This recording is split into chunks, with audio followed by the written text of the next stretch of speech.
Well, damn. I'm not even about to stop the camera. Hey, how y'all doing? It's your girl T-A-Y Marie coming to y'all again with the T. Anyhow, now today's topic is going to be over the 20th anniversary of the Million Man March. Slow down, Tay. I know I just said that like super fast, but I think y'all can understand what I said. Anywho, so if you like me, then you didn't even know nothing about the 20th anniversary of the Million Man March or whatever. And it's being held in Washington, D.C., October 10th, 2015. So, yeah, we a little late. But, yes, anyways, how I even come to find out about it is through the interview that he did on The Breakfast Club. And I don't even be watching The Breakfast Club like that because, I don't know, you know what I'm saying? I don't really like Charlamagne like that. But anyway, so I don't really be watching them. But why I even did is because how I even come across this information is I was watching somebody who I subscribe to on YouTube. Her name is Lashee For You. And she had mentioned the interview and talked about why, you know what I'm saying, how it was a very good interview and that she think that everybody should go and watch it and we should share it and send it around. This message needs to be heard. So I'm intrigued off of that. So I goes and after I'm done with the video or whatever, on the side of the video, on the up next and shit, or to watch next or whatever, I see the part 2. Now, I didn't realize that it was part 2 of the interview when I first clicked on it and began watching it, but somehow I seen part 1 next to it or whatever, so I was like, oh shit, this is part 2. So I paused it there, watched part 1, and then finished part 2. Anyways, they kind of lengthy, both of the videos, about 45 minutes a piece, but either way, it goes by very, very quickly because he giving you so much information and it's just, I got the same, I'm in agreement with Lashee For You. I think everybody needs to go watch it. I think everybody needs to share it a couple times on Twitter, Facebook, everywhere. We need to get this to go viral because he was speaking some real truth. Now, I want to speak on a couple things that I want to talk about before we start the video, and that's like some background information that you may or may not knew about or heard anyways about Minister Louis Farrakhan, but not even with him, but the nation in general. It's been said that the nation was responsible for the death of Malcolm X. Now, most people get this perception because of the the movie made by Spike Lee in the 90s or whatever, I believe,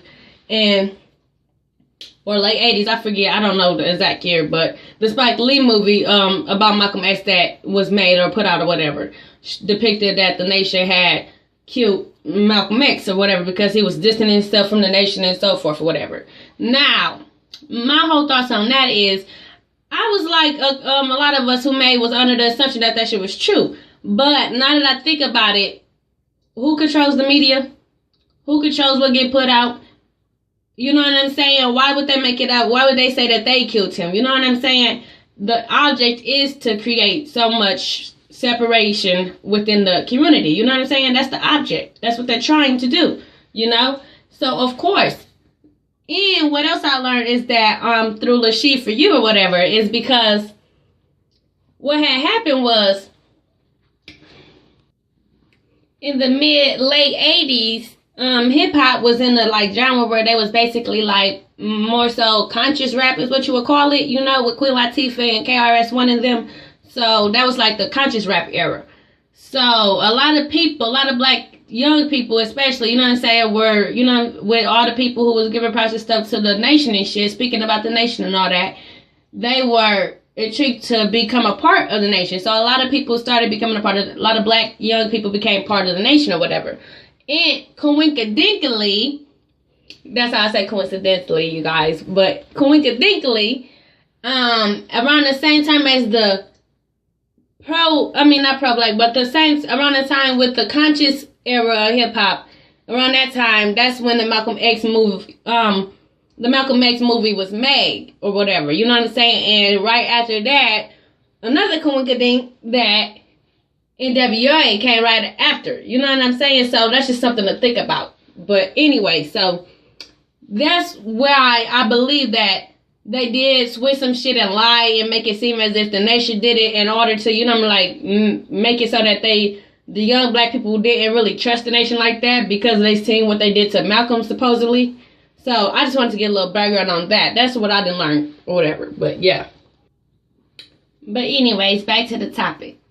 So here are just a little couple of things that I learned, like that I just want to throw out there in case that will intrigue you to go watch this video, this interview or whatever. So there's a couple things that I learned. One, and I learned this a little bit earlier today before actually watching this video with Farrakhan in it. I learned this from actually Lord Jamar on Vlad. So he was the first one that I got this from. He said that the record labels own stock in private prisons. And that's the reason why you know what I'm saying, why gangster rap is still here today. Because if it was something different, like with the conscious era, anything that's good and positive, you see that don't last. It didn't last. Because the media controls what the fuck get played and what you know what I'm saying, what people digest, because they control that shit. So anyways, so I comes to find out that they own stocks in a private owned prison. Why this means something is because just think about rappers in general today. Now, many of them may have a different message that they want to say, but they can only say what they is told to say. They can only rap about what they get the okay to rap about. Do you understand? Okay, so if these motherfuckers who own these record labels and shit, you know what I'm saying, putting out music, let's just speak about the hip-hop music in general, because, you know, I don't give a fuck about shit that don't got nothing to do with black people. But anyways, so let's talk about the hip-hop. These motherfuckers who own these hip-hop record labels and shit, you know what I'm saying, most of them got stock within prison, within private owned prisons. And why this matters is because they are the ones pushing out this bullshit that got us, you know what I'm saying, glorifying killing each other and dating everybody outside the race and fucking bitches and leaving them and, you know what I'm saying, degrading women and shit, you know what I'm saying? So that's why that matters a lot. Now, these motherfuckers is putting on an image for these little children. I'm not talking about motherfuckers my age and shit, but in them too, because right now, those is who, like Farrakhan said in the interview, those are who people are looking up to as leaders today. These rappers is entertainer motherfuckers, right? So, excuse me, I'm spitting and shit. Get it together, Tay. But, let me pause. Like I was saying, these are the people that the people my age and younger are looking up to. You know what I'm saying? And they're telling us to go out and kill each other. They're telling us to smoke this, sell that, do this, do that. You know what I'm saying? All this bad, illegal, and criminal activity shit. You know what I'm saying? That's what they got us glorifying, okay? So, and I just said this a million billion times throughout my whole fucking 9 months here on YouTube, okay? So, anyways, when it comes to like us or whatever and the kids or whatever, the motherfuckers who not famous, the motherfuckers who actually got to deal with these repercussions, you know what I'm saying? We don't have all these billions and millions of dollars to pay these lawyers to get us off for shit, you know what I'm saying? They out here selling drugs and doing all this shit that's glorified by these motherfucking rappers and shit, and they end up in jail. My only thing is this: look at prisons. Do you see how many beds and rooms they have in there? How much, you know what I'm saying? Just taking this as an example. Say a hotel or whatever.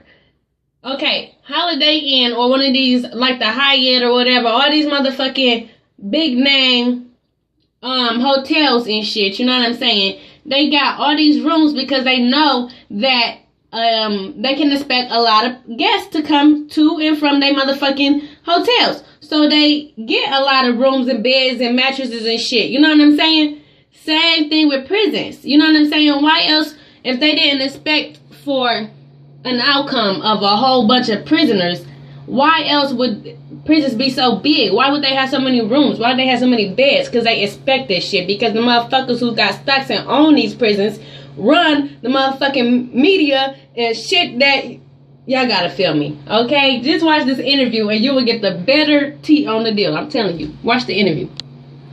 Another thing that stuck out to me in the interview was that he spoke on vaccines and foods and not to trust these doctors. And I've been speaking on that as well. Because just face it, you know what I'm saying? All this motherfucking shit is man-made. Ebola, AIDS, all this bullshit. They got a cure for cancer right now. It's a motherfucking cure for cancer, but cancer is a motherfucking big ass money business. They getting hella money off of the motherfucking people who got cancer getting treatments and shit. You know what I'm saying? They make too much money off of cancer to give you the cure for cancer. Do you understand? And think about all you pregnant women or whatever right now that's about to go in and give birth or whatever at one of these hospitals. I'm gonna need you motherfuckers to really be on your 10 motherfucking toes about your baby. Stop thinking that these motherfucking doctors, just because they went to school and all this bullshit, you know what I'm saying? Stop thinking that they got your best interest at heart when they don't. I'm gonna give you a motherfucking example. My motherfucking boyfriend right now, we're trying to start a family and shit, you know what I'm saying? And he got diabetes, so he take medicines for his diabetes. The motherfucking shit in the medicine for his diabetes did some freak shit. This some motherfucking mad scientist shit that just went on. Let me explain to y'all. Do you know what retrograde ejaculation is? Well, let me explain. Retrograde ejaculation is when you, a man, because this happens in males. So when you a man or whatever, and you come to you having sex and you reach climax, now you about to nut. Instead of it coming out of your penis, it's like a little flab or something, a little tab that is a muscle. Really, it's what it is. It's a muscle that be open and shit. You know what I'm saying? From whatever the reason that you got retrograde ejaculation, it caused your damn little muscle flap to open. And now that muscle right there also, it has to do with your bladder. That's opens to get your piss out and shit, I believe, is what they said. So instead of it going out of your penis, it goes into that motherfucking open little hole right there, the damn muscle. It goes into your damn bladder and you piss it out later. You know what I'm saying? That's what happens. This some tricky shit that these motherfuckers is doing. It really is. I'm gonna need you to motherfucking Google that shit. So anyways, like I was saying, my boyfriend got diabetes and he got it out of the medicine. Out of his medicine is what gave him the retrograde ejaculation. Okay? It is something called, it's something that's in the diabetes medicine that causes the fucking retrograde ejaculation. And having diabetes is not the only way that you can get this. Another way that you get it is from like surgical and having some surgery done down there and shit, or nerve damage. But my whole point of talking about this is because he was never informed by a doctor that if you take these drugs, these motherfucking, you know what I'm saying, medicine to help your diabetes, it's gonna cause you to not be able to ejaculate, and thus for it cause you to be infertile. You know what I'm saying? Because this is all war on fucking population, to be honest. They having issues, you know what I'm saying, with their fertility. White people be having fucking issues with their fertility. Black people don't really have fucking fertility issues like that until we start getting fucked with and shit. You know what I'm saying? And that's what I'm trying to tell y'all. They don't tell you everything. That's why it's important to research before you use this motherfucking shit. Because all this shit got side effects. All of it does. And when you come to this, and this is what I got off of some of the forums that I even learned about this shit. Because Adrian, he never even knew about it. I had to motherfucking figure out something was wrong. I'm like, I don't see shit. And I know he done came. I don't see nothing. So I had to be the one to take it in my hands and figure out what the fuck is up.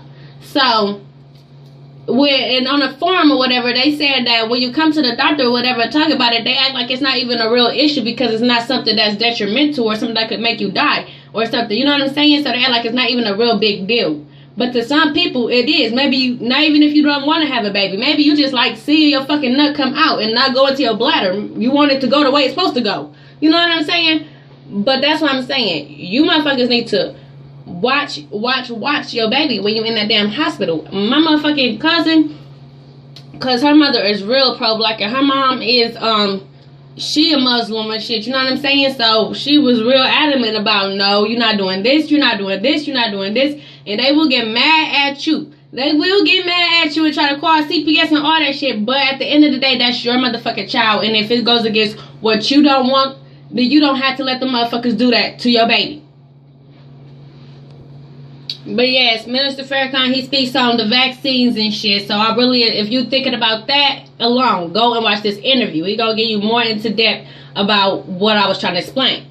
But yes, and the last thing I'm gonna say about this, before I leave this part of the topic, is I want to say that breastfeeding your child is the best way to go about this shit. Look at that shit that they want you to feed your baby. First of all, the damn powder shit. All my siblings was on powder. My mama didn't breastfeed none of us, first of all. You know what I'm saying? But today in today's age, where they trying to inject shit and all that stuff, I wouldn't even trust that powder shit. What they done mixed up in that damn powder? What they done put up in there? They could put anything up in that damn powder. anything. So I say, try to breastfeed. Everybody, you don't wait for it, whatever. But if you can, I really, really suggest you try and breastfeed your child until it can start eating food that you eat. Not like it's not in our food, but okay. Also, something that he touched on was that you are what you choose to digest. And by digest, I don't mean by food in particular. I mean like anything that you choose to take in. You are. And it's just simple because look, take it back to the 80s and shit, early 90s or whatever, when we were still in our conscious area of hip-hop and shit. You know what I'm saying? And they was telling us that we black kings and queens and where we come from. And look at the Nas video for I Know I Can, that video. I just recently went back and watched that, and I did not see all that when I was a little girl watching that video. And that used to be my motherfucking song. But he was telling you the history, you know what I'm saying?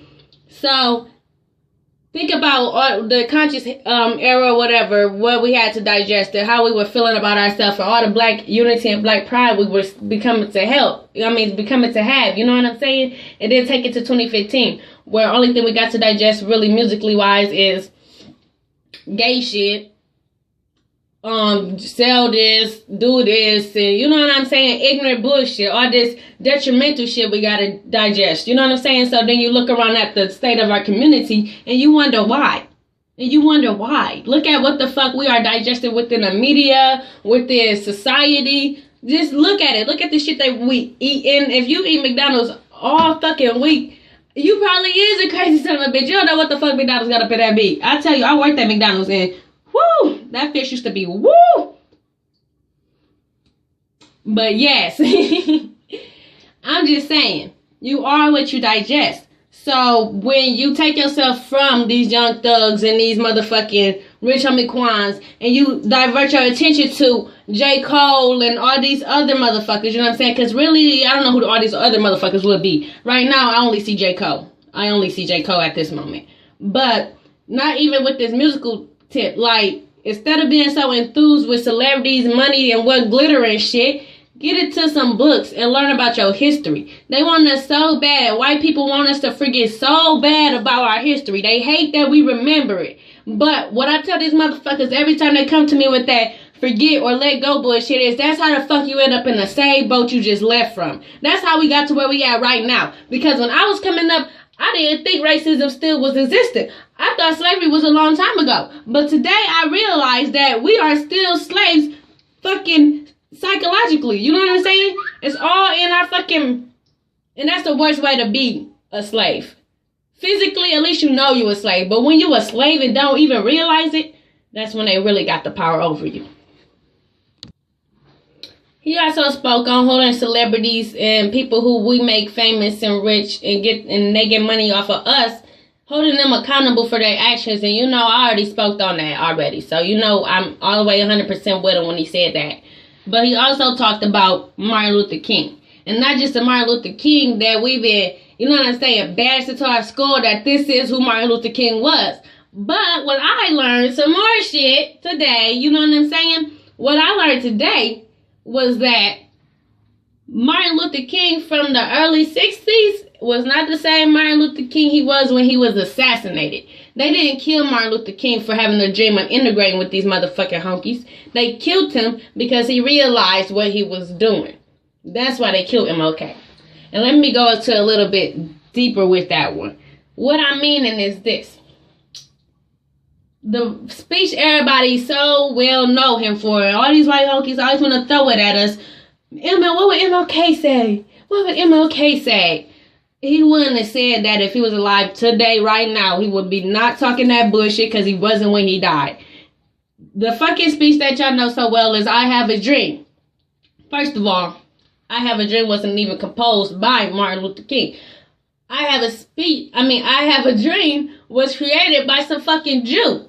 That's why they love that motherfucking speech so much, because that was not his words. He was reading what some motherfucking body else composed for him to write, okay?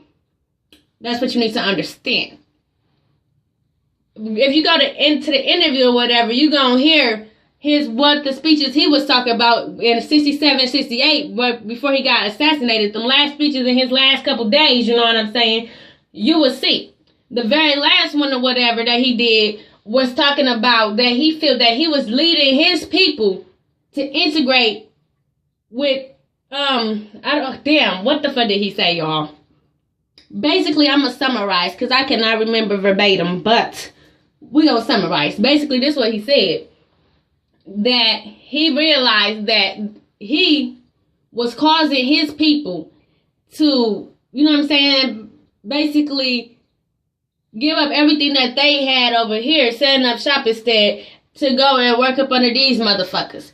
You know what I'm saying? To go and be with them. He was destroying our unity for these motherfuckers, basically. Now, go and get his real words, because I told you, I'm just paraphrasing, but that's what I got out the message. But anywho, not only him, but Thurgood Marshall, okay?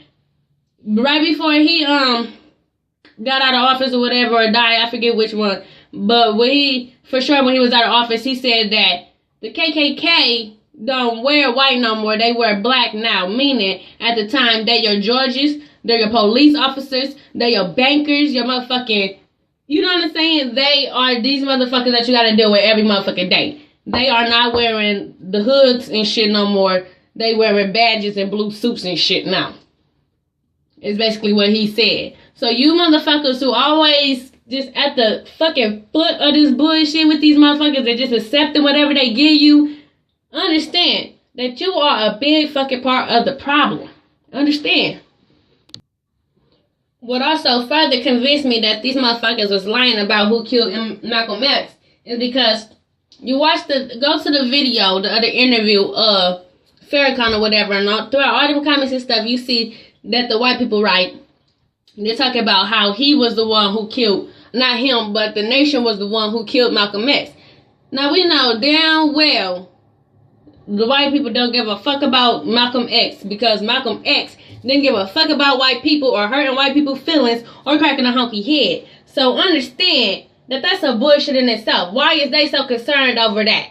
Because they want to keep us from unifying. You know what I'm saying? It's all a ploy. It's all a ploy.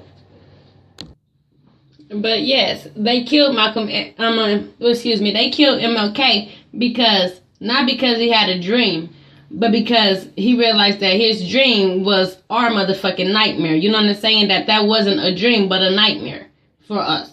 And in 67, 68, he started making that shit known that we don't need to integrate with these motherfuckers. What we need to do is, when they hurt us to put us in pain, we need to put them back in pain. And not with motherfucking, you know what I'm saying, all this shit that they used to... Excuse me. Well, my laptop about to die or whatever, so I'm about to go ahead and wrap this up. Basically, I'm leaving the link down there to the interviews. I really want y'all to go ahead and watch that shit, and then when you're done, come back and maybe we can have a discussion or something about it. And go and check out LaShe for You because she be keeping up to date. Go watch Lord Jamar because he be keeping up to date. And yes, like I said earlier in the video, if you cannot make it to Washington, D.C., then we need to show our support any way that we can. And that is by bringing Washington, D.C. to your city. Bringing a Million Man March to your city on October 10th, 2015. As always, it's been real. Thank y'all for watching my video. Like, share, subscribe, comment. And that's all.